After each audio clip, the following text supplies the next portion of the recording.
Hey guys, so I want to tell you about something that I like to call the celebrity complex. I discovered it when I was in Japan. Now, I go to a lot of Asian countries, and one of the things I notice the most is that I get stared at quite a bit. But I normally take it to mean, oh, your makeup's really nice, or you've got a really good outfit today. Which I'm like, yeah, thanks guys. And it's a bit of an ego boost, it's really nice. When I went to Japan, this was sort of amped up a bit because the stares came with compliments because they just assumed that I didn't speak Japanese. Now, that was a good thing, but it also triggered the celebrity complex.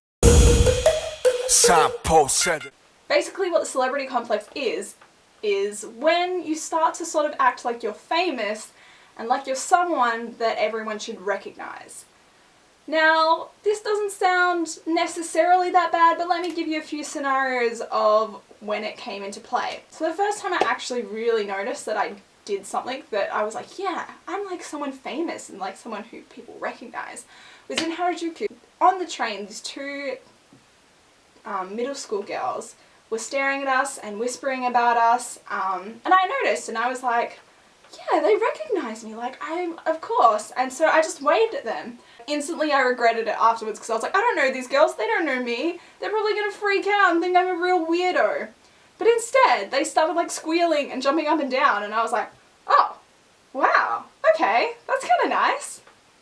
And then later on, we bumped into them again, and we took some photos with them because I just thought they'd made a really cool memory with me and I wanted to capture it. And then somehow we winded up going shopping with them for the rest of the afternoon. They hung out with us as complete strangers, but it happened. The other time that the celebrity complex came into play was we were in Asakusa a few days later. And we were sitting down for lunch again, and we started talking to some high school kids. And while we were doing that, a photographer came over and he was like, oh, I'm a photographer from, I don't know, I don't remember what company he was from, but he was like, I'm a professional photographer. Can I get some photos of you guys? We were like, yeah, sure, I'll take some photos. That was all good. But then after he left and after the school kids left, all these other people started coming over and asking for photos with us. I think we had like 4 or 5 in a row of just people coming through and getting photos taken with us. Like, I even ended up holding someone's child so that the child could have a photo with me. It was really weird, and afterwards I was like, yeah, it's just because I'm like really well known. And I was like, wait, no, I haven't done anything notable. I mean, I got a few awards in school, but like nothing that they should recognize me from. So I'm not actually sure why people were acting that way. It might have just been because they were really excited by us being gaijin, but it was all in Tokyo. So I thought being a Westerner in Tokyo wouldn't be such a big deal, but apparently it was. The only other time I've really been treated like a celebrity was I was mistaken for Taylor Swift when I was in Singapore once because I was wearing like red lip colour and I had my fringe and my hair was sort of the same length as hers. And I was wearing this hat similar to hers.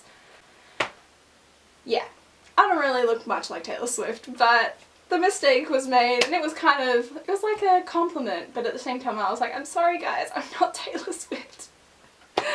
So if you've had any funny travel stories like that, anything where you've been mistaken for a celebrity or you started acting like one, let me know in the comments below. If you liked the video, please give it a thumbs up, and if you want to hear more stories like this, please subscribe. Alright, I'll see you guys later.